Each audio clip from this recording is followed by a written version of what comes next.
Eggye ly'eggwanga mu bitundu by'e Karamoja lyongedde amaanyi mu by'okwerinda by'ekitundu kino naddala mu disitulikiti y'e Karenga. Obubbi bw'ebisolo obususse mu kitundu bwe buviiriddeko embeera eno nga n'omuyiggo eri abo abalina emmundu gutandise. Of recent, we've been having cases of insecurity, and the cases of insecurity have been caused by the warriors and cattle thefts. And we've been having people crossing from the other side of the Sudan, the Didinga, we have the Turkana, then we have the Gia warriors, then we have the Dodoth who normally crossing. Bino bikakasiddwa omubaka wa President mu disitulikiti Mpimbaza Hashaka. As far as tracking of the thugs is concerned, we have really managed, and I want to say we are on top of the situation, because I remember about 1.5 weeks ago we killed 2 thugs. And we have managed to recover all the cows and the goats they had recovered. Waddenga UPDF eyongedde amaanyi mu by'okwerinda by'ekitundu, emisango egyekuusa ku bubbi bw'ebisolo gikyali gy'amaanyi. Whenever it comes with warriors, cattle thieves. They come dressed like, the usual way of dressing, and you cannot detect that these are thieves. When it comes to evening, they put on their sukas, and then they put on their tire shoes, the rugabire, and then they start creating havoc. So we have resolved through the security committee that we are going to limit the bus. The time it should come, and we still are under curfew. So we don't know why the bus keeps on coming here at 11 p.m. and then by even before 6 it is going away. Hashaka agamba siba kussa mukono okutuusa ng'embeera yonna ezze mu nteeko mu bitundu bino, bw'atyo n'asaba abatuuze okubeera abakkakkamu. And even today, we've just been having deployments being done.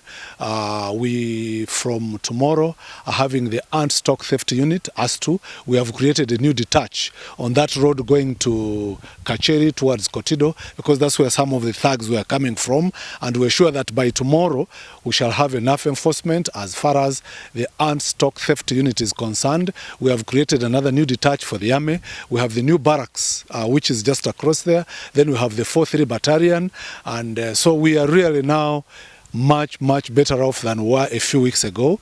Wano balabudde buli ali mu kitundu kino ng'ayina emmundu mu bumenyi bw'amateeka nti kaakumujjuutuka era ekikwekweto ky'okuzifuuza kitandise. We are pro people. They are the ones we work for. So by us giving them a service is to thank them for being our ally number one, for being our first gun. UPDF actually are securing security. They are actually patrolling. That's another good work they are doing. They are looking after the animals of the Wananchi together with the owners of the animals, and they are tracking stolen animals. The UPDF, there is night patrols. Hashaka era n'alabula n'abalowooza nti baakutaataaganya eby'emirimu mu kitundu kino, naddala abalambuzi abajja mu kitundu kino nti beerinde ekinaddirira. Anybody who crosses and comes to Karenga to cause havoc, to disturb our people, disturb the tourists, the advice I can give that person is to come prepared to go back lying horizontal or to make his will, because I am very sure that those who are now coming are not going back when they are alive, because the security committee has sat and we have resolved that we shall shoot to kill anybody coming to disturb the peace of Karenga, anybody stealing animals, anybody stealing the tourists.